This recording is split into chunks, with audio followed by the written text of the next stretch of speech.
एक हॉस्पिटल को दिखाते हुए मूवी स्टार्ट होती है, जहाँ पर हम एक डॉक्टर और एक नर्स को देखते हैं। उस नर्स का नाम एना होता है और डॉक्टर उससे एक ऐसे पेशेंट के बारे में पूछता है जिसके हाथ पर किसी ने बाइट कर ली थी। एना उस पेशेंट का पता करवाने रिसेप्शन पर जाती है, जहाँ पर उसे पता चलता है कि वो पेशेंट अब आईसीयू में एडमिट। तब इस बात से एना काफी हैरान होती है कि सिर्फ एक काटने से वो आईसीयू में है। एना की शिफ्ट खत्म हो गई थी और वो वहाँ से चली जाती और अपने घर के लिए निकल पड़ती। कार में बैठकर वो कार का रेडियो ऑन कर लेती है और रेडियो पर कुछ इम्पोर्टेंट न्यूज चल रही थी, जिसे वो इग्नोर करके सॉन्ग लगा लेती है। घर पहुंचकर एना देखती है कि उसका हस्बैंड बेड पर लेटा हुआ टीवी देख रहा है और जब वो दोनों हस्बैंड वाइफ आपस में बातें कर रहे होते हैं, तब टीवी पर इमरजेंसी न्यूज स्टार्ट हो जाती है, लेकिन उन लोगों की उस तरफ तवज्जो नहीं जाती। नेक्स्ट मॉर्निंग उनकी रूम का दरवाजा अपने आप ही खुल जाता है। तब एना का हस्बैंड उठकर देखता है। वो देखता है कि वहाँ पर उनकी नेबरहुड की एक बच्ची खड़ी हुई जो कि इंजर्ड है, और जब वो बच्ची थोड़ा आगे आती है तब वो देखता है कि उसकी हालत काफी खराब है और वो फौरन उसकी तरफ भागता है और वो एना को एम्बुलेंस बुलाने को कहता है, लेकिन तभी वो बच्ची उस पर झपट कर उसकी गर्दन पर काट लेती और उसके मांस को स्किन से अलग कर देती है। एना जल्दी से उस बच्ची को हटाकर बाहर की तरफ फेंक देती है, लेकिन वो बच्ची फिर से उठकर तेजी से उसकी तरफ आने लगती है और एना जल्दी से दरवाजा बंद कर लेती है और वो देखती है कि उसके हस्बैंड का बहुत ज्यादा खून बह चुका है और वो उसे बचाने की, उसका खून रोकने की काफी कोशिश करती है, लेकिन उसे कुछ भी नहीं हो पाता और वो इमरजेंसी नंबर पर कॉल कर देती है, लेकिन आगे से सारी लाइंस बिजी होती है। वो बार बार ट्राई करती है, लेकिन स्टिल लाइंस बिजी आ रही थी। तभी एना का हस्बैंड एक नॉर्मल इंसान की तरह उठकर खड़ा हो जाता है, जैसे कि उसे कुछ भी ना हुआ, और जैसे ही एना उसका नाम लेकर उसे बुलाती है, वो उस पर अटैक कर देता है और अब वो काफी तेज, काफी खतरनाक हो चुका था। उसकी आंखों का कलर भी चेंज हो गया था। एना किसी तरह खुद को उससे बचाकर वॉशरूम में खुद को लॉक कर लेती है और वो बाथरूम की विंडो को ओपन करने की कोशिश करती है, लेकिन वो खिड़की उससे नहीं खुलती। तभी बाहर से आवाजें आना बंद हो जाती है और सब कुछ नॉर्मल हो जाता है। एना समझती है कि शायद उसका हस्बैंड चला गया और वो दरवाजे के पास जाकर उसे आवाज लगाती है। बस ऐसा करना ही था कि उसका हस्बैंड दरवाजे को तोड़ने लगता है और अंदर घुसने लगता है। तब एना दोबारा से खिड़की को ओपन करने की कोशिश करती है और इस बार वो खिड़की खुल जाती है। एना जल्दी से खिड़की से कूदने की कोशिश करती है, लेकिन वो उसे पकड़ लेता है। तब बदले में एना उसे हिट करके बाहर कूद कर अपनी जान बचा लेती है। बाहर निकलकर वो अपने एक नेबर से हेल्प मांगती है, लेकिन बजाय उसकी मदद करने के वो उस पर ही गन पॉइंट कर देता है। लेकिन जैसे ही वो एना की तरफ बढ़ने लगता है, एक एम्बुलेंस उसे उड़ाते हुए ले जाती है। एना अपने टाउन की कंडीशन देखती है कि वहाँ पर कितना बुरा हाल हो गया है। लोग पागलों की तरह इधर उधर भाग रहे हैं, जगह जगह पर आग लगी हुई है, लेकिन ये सिर्फ उसकी नेबरहुड में नहीं था, बल्कि पूरा शहर ही इस लपेट में आया हुआ था। तभी अचानक से एना का हस्बैंड बाहर आ जाता है और वो फौरन कार में बैठकर कार को अंदर से लॉक कर लेती, लेकिन इसके बावजूद भी वो उसकी जान नहीं छोड़ता। वो कार पर चढ़ के उसका शीशा तोड़ने लगता है और एना जल्दी से कार स्टार्ट करके वहाँ से निकल जाती है और तब हमें पूरे शहर का मंजर दिखाया जाता है कि पूरे शहर में तबाही मच रही, पूरा सिटी डिस्ट्रॉय हो गया। एना जो कुछ देख रही थी उसे उस पर समझ नहीं आ रहा था कि ये क्या हो रहा है, लोग क्यों बुरी तरह एक दूसरे को काट रहे हैं। और तभी एक आदमी आकर एना से कार स्नैच करने की कोशिश करता है और एना जल्दी से रेस को प्रेस कर देती है और उसकी गाड़ी मेन रोड से उतरकर क्रैश हो जाती है और एक ट्री में जाकर लगती है, जिससे एना बेहोश हो जाती है। जब एना को होश आती है तो वो कार से बाहर आती है। कार से बाहर आकर एक पुलिस ऑफिसर जिसका नाम कैनेथ होता है, वो उसे गन पॉइंट कर देता है और उसे कुछ बोलने के लिए कहता है, ताकि उसे ये पता चल सके कि वो इंसान है या ज़ॉम्बी, क्योंकि ज़ॉम्बी बोलते नहीं है। जिस पर एना प्लीज कहकर इस बात का सबूत देती है कि वो एक इंसान। और जब पुलिस ऑफिसर को इस बात का यकीन आ जाता है कि वो एक इंसान है, वो आगे बढ़ जाता है और एना भी उसके पीछे पीछे चलने लगती है, क्योंकि ऑब्वियसली वो एक पुलिस ऑफिसर के साथ सिक्योर रहेगी। अभी वो थोड़ी दूरी पर ही पहुंचते हैं कि सामने से उन पर कोई गोली चला देता है और वहाँ पर 3 लोग होते हैं, जिनमें एक लड़के का नाम होता है माइकल, दूसरे का होता है एंड्रयू और उनके साथ उसकी वाइफ भी होती है। उन बॉयज में एक लड़का एंड्रयू ने कहता है कि उन लोगों ने उन्हें ज़ॉम्बी समझकर उन पर गोली चलाई। तब वो पुलिस ऑफिसर कैनेथ आगे बढ़ता है, क्योंकि उसे एक जगह जिसका नाम फोर्ट पेस्टर होता है वहाँ पर जाना था, क्योंकि उसका भाई भी वहीं पर था, लेकिन वो लोग उसे वहाँ जाने के लिए मना कर देते हैं, ये कहते हुए कि उन लोगों ने भी वहाँ जाने की कोशिश की थी और इस कोशिश में वो लोग 8 से 3 रह गए हैं। वो बताते हैं कि अब वो मॉल जा रहे हैं। तब कैनेथ और एना भी उन्हें ज्वाइन करते हैं और वो भी उनके साथ मॉल जाते हैं। पूरा मॉल लॉक्ड था, इसलिए वो पिछले दरवाजे का लॉक तोड़ने लगते हैं और इसी दौरान कुछ ज़ॉम्बीज उन्हें देख लेते हैं और तेजी से उनकी तरफ आने लगते हैं। तब कैनेथ और एंड्रयू उन ज़ॉम्बीज को कवर करने की कोशिश करते हैं, लेकिन अभी तक डोर ओपन नहीं होता और उसका लॉक नहीं टूटता। कैनेथ कैनेथ उस लॉक को शूट करके उसे तोड़ देता है और वो सब अंदर आकर दरवाजे को बंद कर लेते हैं। अंदर आने के बाद वो पूरे फ्लोर को चेक करते हैं। माइकल को एक स्टोर रूम से किसी की आवाज सुनाई देती है और जब वो डोर ओपन करता है तब वो देखता है कि वहाँ पर एक सिक्योरिटी गार्ड जो कि अब ज़ॉम्बी बन चुका है किसी को खा रहा है। और जब वो ज़ॉम्बी गार्ड माइकल को देखता है तब वो उस पर अटैक कर देता है और उसका शोर बाकी लोग भी सुन लेते। तभी पीछे से आकर एक ज़ॉम्बी एंड्री की वाइफ को पकड़ लेता है और कैनेथ उसे बचाने की कोशिश करता है, लेकिन इस कोशिश में उसे खुद भी चोट लग जाती है। अंदर माइकल किसी तरह उस ज़ॉम्बी को मार के अपनी जान बचा लेता है और दूसरी तरफ एना उस ज़ॉम्बी पर शॉटगन चला देती है जो उसके सर पर लगकर गुजर जाती है, जिसकी वजह से वो ज़ॉम्बी तड़पने लगता है। सही मौका मिलने पर वो सब लिफ्ट की तरफ भागते और ऊपर वाले फ्लोर पर पहुंच जाते, लेकिन वहाँ पर 3 सिक्योरिटी गार्ड्स और भी थे जिन्होंने उस फ्लोर पर अपना कब्जा किया हुआ था और वो उन लोगों को वापस नीचे वाले फ्लोर पर जाने का कहते, लेकिन नीचे वाला फ्लोर उन लोगों के लिए सिक्योर नहीं था, इसीलिए वो हरगिज वहाँ जाना नहीं चाहते थे। इवेंचुअली वो गार्ड्स उन लोगों को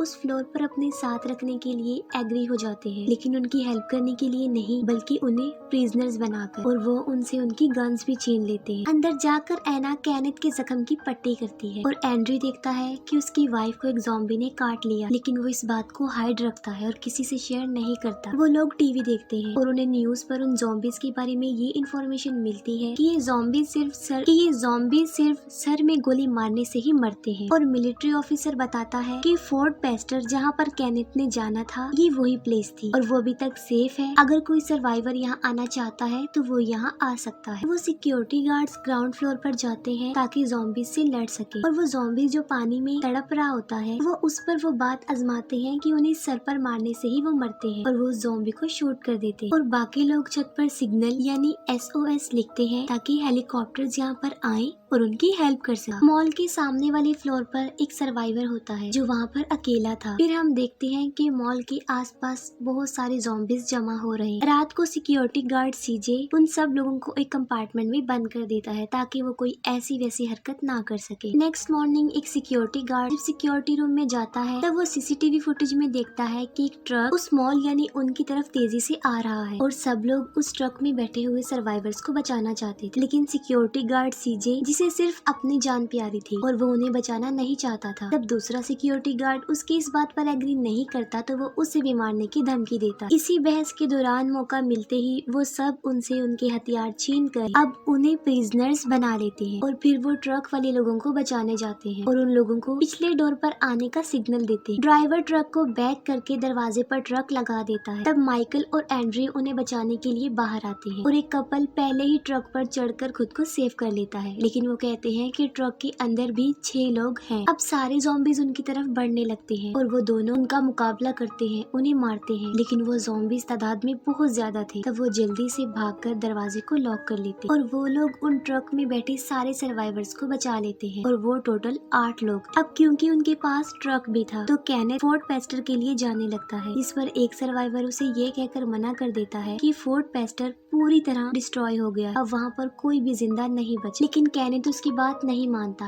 और वहाँ से जाने लगता है। तब माइकल उसे ये कहकर रोक लेता है उन लोगों को उसकी यहाँ पर जरूरत। तब कैनेथ अपसेट होकर छत पर जाता है जहाँ पर सामने फ्लोर वाला सर्वाइवर उससे इंफॉर्मेशन मांगता है। तब कैनेथ उसे बताता है कि फोर्ट पेस्टर खत्म हो गया है और अब कोई भी मदद नहीं आएगी। दूसरी तरफ एना उन सर्वाइवर्स में से एक औरत का चेकअप कर रही थी। हालांकि उस औरत को बुखार नहीं था, लेकिन एना को ये बात समझ में नहीं आ रही थी कि उसे कौन सा इन्फेक्शन हुआ है क्योंकि उसकी हालत बिगड़ती जा रही और उसे किसी ने काटा हुआ था। एना दूसरे मेल सर्वाइवर का भी चेकअप करती है और उसे भी किसी ने काटा हुआ था और तभी उस औरत की हालत खराब होने लगती और वो मर जाती है। अभी वो सब लोग सिचुएशन को समझ ही नहीं पाए थे कि वो दोबारा से उठ जाती, एना की तरफ झपटने लगती है। एना एक सरिया उसकी आंख में घुसा कर उसे मार डालती। फिर वो सब लोग आपस में डिस्कशन करने लगते हैं और एना उन्हें बताती है कि ये एक ज़ॉम्बी वायरस है जो काटने से फैलता है और वो उस मेल सर्वाइवर के बारे में बताती है कि उसे भी ज़ॉम्बी ने काटा हुआ है और वो भी अनकरीब ज़ॉम्बी बन जाएगा। ये सुनकर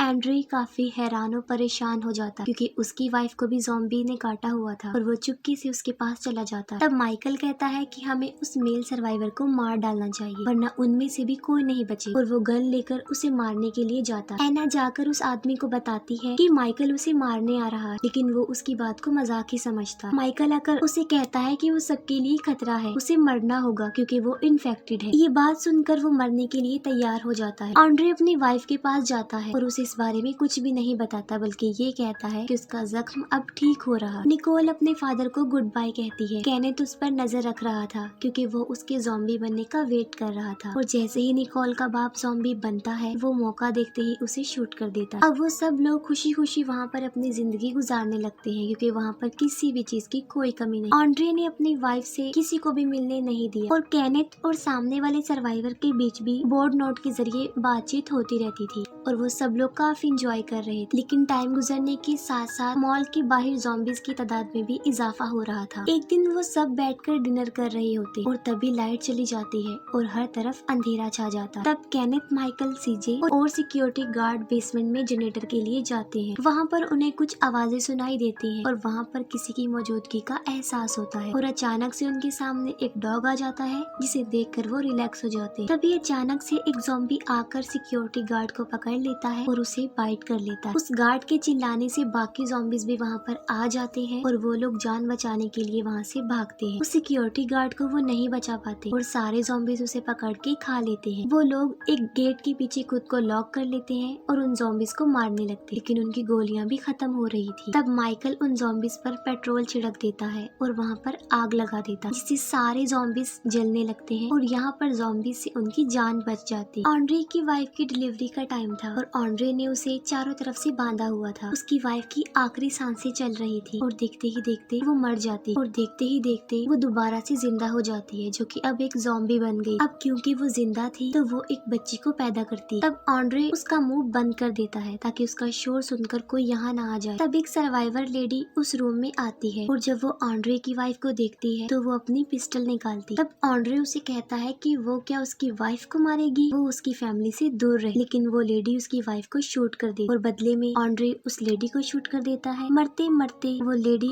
ऑन्ड्रे पर भी गोली चला देती और वो भी मर जाती। शोर की आवाज सुनकर सब लोग वहाँ पर आते हैं और वो देखते हैं कि वो सब मर गए हैं, लेकिन वो बच्ची अभी जिंदा है। एना उसके चेहरे से कपड़ा हटाती है तो वो देखती है कि वो बच्ची ज़ॉम्बी है, यानी वो इन्फेक्टेड ही पैदा हुई है, और एना उसे भी मार डालती है। ये देखकर वो सब लोग आपस में डिस्कस करते हैं कि वो ज़ॉम्बीज के शिकार में आकर ऐसे हरगिज नहीं मरेंगे। तब माइकल उन्हें बताता है कि उसने बेसमेंट में 2 बसेस देखी थी और वो उसमें बैठकर यहाँ से भाग सकते हैं। तब एक सर्वाइवर मजाक में कहता है कि उसके बाद वो उसकी बोट में जाएंगे और वहाँ से वो भाग जाएंगे। तब ना चाहते हुए भी सब लोगों को इस रिस्की प्लान पर एग्री होना पड़ता है और वो डिसाइड करते हैं कि बोट से जाने के बाद वो एक ऐसी जगह पर जाएंगे जहाँ पर कोई भी आबादी नहीं होगी। वो लोग उस जगह पर अपनी सिक्योरिटी के लिए पूरा इंतजाम करते हैं क्योंकि वहाँ पर किसी चीज की कोई कमी नहीं। केनेथ सामने वाले सर्वाइवर को बताने जाता है कि सिर्फ 5 दिन रह गए और वो सर्वाइवर कहता है कि वो भूखा है और उसकी हालत देखकर ऐसा नहीं लग रहा था कि 5 दिन तक बगैर खाए पिए वो जिंदा रहे। वो उस डॉग के ऊपर खाने का सामान और एक वॉकी टॉकी रखकर रस्सी के जरिए उसे नीचे उतारते था और वो सामने वाला सर्वाइवर विसल बजाकर उस डॉग को अपनी तरफ बुला लेता और एक छोटे से दरवाजे से उसे अंदर ले लेता, लेकिन उसके साथ बहुत सारे ज़ॉम्बीज भी उस दरवाजे के जरिए अंदर चले जाते हैं। वो वॉकी टॉकी के जरिए उस सर्वाइवर से कांटेक्ट करते हैं, जिस पर उन्हें पता चलता है कि उसे भी उन ज़ॉम्बीज ने काट लिया। फिर तभी उन्हें ट्रक की आवाज आती है और उस ट्रक में निकोल होती है जो सामने वाले सर्वाइवर की दुकान पर जाती है उस डॉग को बचाने के लिए है। उन लोगों को वही सर्वाइवर नजर आता है जो कि अब ज़ॉम्बी बन गया था और वो निकोल को वहाँ से निकलने का कहते हैं और ये कहते हैं कि वो वहाँ पर छुप जाए। तब वो लोग गटर के जरिए उसे बचाने के लिए जाने का प्लान बनाते हैं और एक सर्वाइवर को डोर पर खड़े होने का कहते हैं ताकि जब वो वापस आए तो दरवाजा खुला हो। गटर के जरिए वो सब लोग दुकान के बाहर तक आ जाते हैं, लेकिन जब लास्ट वाला सर्वाइवर आने लगता है तब गटर के ढक्कन की आवाज से वो ज़ॉम्बीज उन्हें देख लेते हैं और उनकी तरफ बढ़ने लगते हैं और वो लोग ज़ॉम्बीज का मुकाबला करके उन्हें मार कर उस शॉप के अंदर चले जाते हैं और वहाँ पर उन्हें वही सर्वाइवर मिलता है जो इस शॉप का ऑनर था और वो अब ज़ॉम्बी बन गया था और केनेथ उसे सॉरी कहते हुए शूट कर देता। फिर वो निकोल को देखते हैं कि वो बिल्कुल सही सलामत। फिर वो लोग वहाँ से अपने लिए बहुत सारे हथियार इकट्ठा करते हैं और तब सीजे एक प्लान बनाता है। वो एक गैस सिलेंडर बाहर फेंकता है और उस सिलेंडर को शूट कर देता है, जिससे बहुत बड़ा ब्लास्ट होने की वजह से ज़ॉम्बीज मर जाते हैं और वो सब गटर की तरफ भागते हैं। सबसे आखिर में सीजे रह जाता है और फिर वो भी गटर में आ जाता है और सबसे आखिर में एक सर्वाइवर बचता है और ज़ॉम्बी से बचने की वजह से वो गटर में जा गिरता है, जिससे उसकी टांग टूट जाती है। सीजे उसे बचाने की कोशिश करता है लेकिन नहीं बचा पाता और वहाँ पर बहुत सारे ज़ॉम्बीज आ जाते हैं। वो सब लोग किसी तरह दरवाजे पर आ जाते हैं और देखते हैं कि वहाँ पर वो सर्वाइवर नहीं है जिसे वो छोड़ कर गए गए थे और दरवाजा भी लॉक्ड है। और तभी वहाँ पर ज़ॉम्बीज भी आ जाते हैं जो तादाद में काफी ज्यादा थे और अब वो समझ गए थे कि उनकी मौत उनके सामने। तभी ऐना आकर वहाँ पर दरवाजा खोल देती है और वो सब लिफ्ट की तरफ भागते हैं और बेसमेंट में चले जाते हैं। और फिर वो लोग जल्दी से बसेस में बैठकर वहाँ से बाहर निकलने लगते हैं। बाहर लाखों की तादाद में ज़ॉम्बीज थे जो उन्हें चारों तरफ से घेर लेते। वो लोग उन ज़ॉम्बीज के बीच में फंस चुके थे। ज़ॉम्बीज उनकी बसेस को पलटने लगते हैं और वो उन्हें मारने लगते हैं गोलियों से और चेंसों से। तभी सीजे एक गैस सिलेंडर जलाकर ज़ॉम्बीज की तरफ फेंकता है और मौका मिलने पर बिल्कुल ठीक वक्त पर वो उस सिलेंडर को शूट कर देता है और बहुत बड़ा ब्लास्ट होने की वजह से काफी ज़ॉम्बीज मर जाते हैं और उनका रास्ता साफ हो जाता है और वो लोग वहाँ से निकल जाते हैं। केनेथ देखता है कि उनकी बस के पीछे एक ज़ॉम्बी लटका हुआ है। तब एक सर्वाइवर उसे मारने के लिए चेंसो को स्टार्ट करता है। अब मोड़ आ गया था और केनेथ को बस को मोड़ना था जिसकी वजह से उस सर्वाइवर का बैलेंस खराब हो जाता है और वो सीधा जाकर एक फीमेल सर्वाइवर के ऊपर गिरता है और चेंसो की वजह से वो कट जाती है और वो आदमी खुद भी कट जाता है और उनकी बस भी पलट जाती। तब सीजे देखता है कि दूसरी बस पीछे नहीं है और वो अपनी बस को पीछे की तरफ लाते हैं। अब वो सर्वाइवर जो कि सेल्फिश था बगैर किसी की हेल्प किए बाहर आ जाता है, लेकिन बाहर अकेला वो ज्यादा देर तक जिंदा नहीं रहता। एक ज़ॉम्बी उस पर झपट कर उसे मार डालता है। वो लोग दूसरी बस की तरफ जाने लगते हैं, लेकिन जब ऐना जाने लगती है तब वही सेल्फिश सर्वाइवर जो अब ज़ॉम्बी बन चुका था और ऐना उसे मार डालती है। गोली की आवाज सुनकर बाकी ज़ॉम्बीज भी वहाँ पर आ जाते। मौके का फायदा उठाकर ऐना उसकी पॉकेट से बोट की चाबी ले लेती है और बाकी सर्वाइवर्स उसे बचाने की कोशिश करते। चाबी लेकर वो बस की तरफ भागती है और सारे ज़ॉम्बीज भी उसके पीछे ही थे। माइकल किसी तरह उसे बचाकर बस के अंदर खींच लेता है और सीजे दरवाजा बंद कर देता है और फिर वो लोग बोट के पास पहुंच जाते हैं। सब लोग उतरकर बोट की तरफ जाने लगते, लेकिन सबसे आखिर में सीजे रह जाता जो कि वहीं फंस जाता है और वो उन सबकी जान बचाने के लिए ज़ॉम्बीज को कवर करता है। लेकिन थोड़ी ही देर में सारे ज़ॉम्बीज उसे पकड़ लेते हैं और वो उन लोगों के लिए अपनी जिंदगी को सैक्रिफाइस करता है। उसके सामने कोई रास्ता नहीं होता तो वो एक गैस सिलेंडर को शूट करके उन ज़ॉम्बीज के साथ खुद भी मर जाता है। वो सब लोग बोट पर चढ़ जाते हैं, लेकिन माइकल उनके साथ नहीं जाता और अफसोस की बात ये है क्योंकि उसको भी ज़ॉम्बी ने काट लिया था और वो बोट के जरिए उन सबको वहाँ से भेज देता है और उन लोगों को जाते हुए वहाँ से देखता है। ऐना इस सब से खुश नहीं होती क्योंकि वो उसे वहाँ पर छोड़ना नहीं चाहती थी। वो उसकी हेल्प करना चाहती क्योंकि उन लोगों की जान बचाने की वजह से ही माइकल को अपनी जिंदगी को सैक्रिफाइस करना पड़े। ऐना बहुत ज्यादा दुखी होती। जैसे उनकी बोट थोड़ी दूर जाती है माइकल खुद को शूट करके मार डालता और इसी इमोशनल सीन के साथ ये मूवी यहीं पर एंड हो जाती।